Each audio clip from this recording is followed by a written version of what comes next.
आज की दुनिया को हम कहते हैं VUCA world. Volatile, uncertain, complex और एम्बिग्युअस वर्ल्ड। ऐसी दुनिया जहां कल क्या होगा किसी को भी पता नहीं है।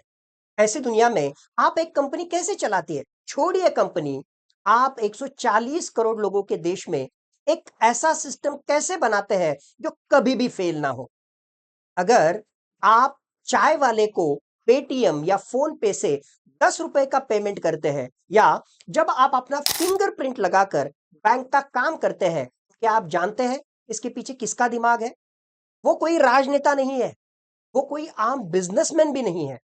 वो है भारत के सबसे बड़े सिस्टम आर्किटेक्ट, और उनका नाम है नंदन निलेकानी।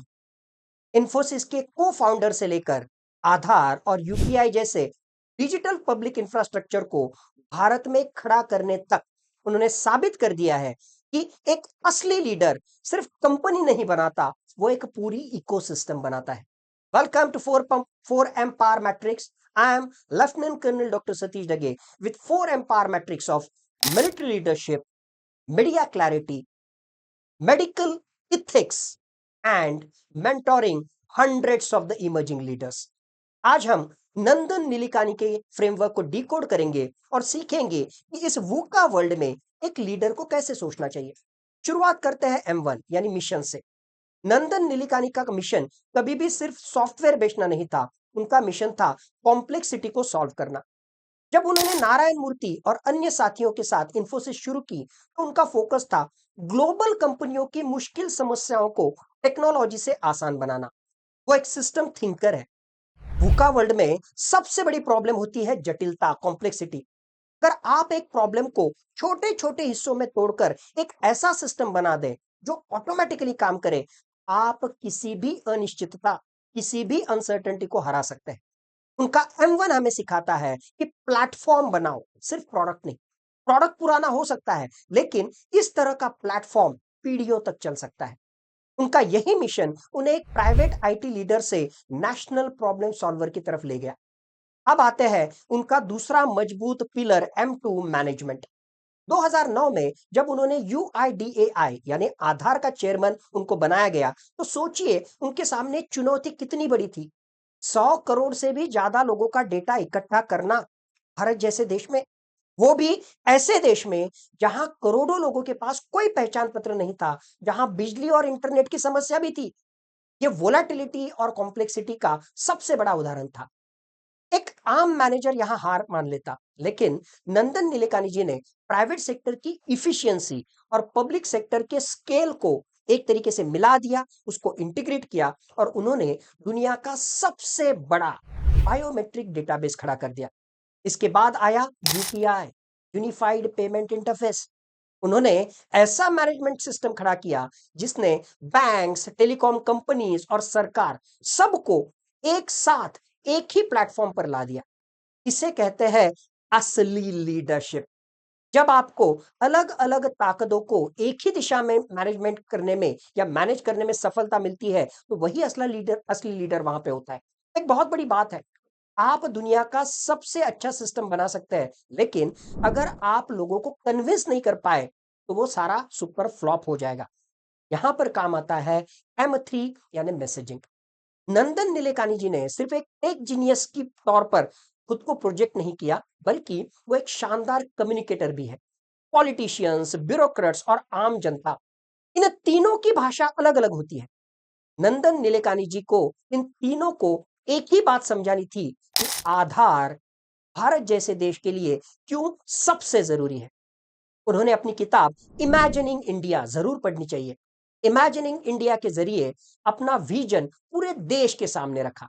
उन्होंने अपनी मैसेजिंग से लोगों को भरोसा दिलाया कि टेक्नोलॉजी उनके खिलाफ नहीं, बल्कि उनके फायदे के लिए है। अगर आपके पास एक बड़ा विजन है, तो आपकी आवाज, आपके शब्द, यानी आपका M3 उस विजन के लिए सबसे बड़ा हथियार है।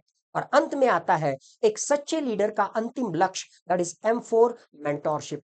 आज नंदन निलेकानी जी ने अपनी संपत्ति का एक बहुत ही बड़ा हिस्सा डोनेट किया है, दान किया है। उन्होंने एक स्टेप फाउंडेशन शुरू किया है जिसका मकसद करोड़ों बच्चों को बुनियादी शिक्षा और लिटरेसी प्रदान करना है। इसके अलावा आज इंडिया के जितने भी बड़े एक स्टार्टअप्स है, उन्हें गाइड करने में, नेशनल इकोसिस्टम को मेंटोर करने में नंदन नीलेकानी जी एक बहुत ही बड़ा रोल वहां पर अदा कर रहे हैं। वो सिर्फ अपना एम्पायर नहीं बना रहे हैं, वो अगली पीढ़ी के लीडर्स की फौज खड़ी कर रहे हैं।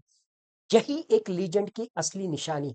इस वुका वर्ल्ड में नंदन नीलेकानी जी के इस 4 एम्पायर मैट्रिक्स से हम और आप क्या सीख सकते हैं? लेसन 1, अपनी पहचान को एक ही दायरे में सीमित मत रखो। नंदन नीलेकानी जी सिर्फ एक कोडर या आईटी बनाने वाले वहां पर जो है बनकर खुद को उन्होंने रिस्ट्रिक्ट नहीं किया।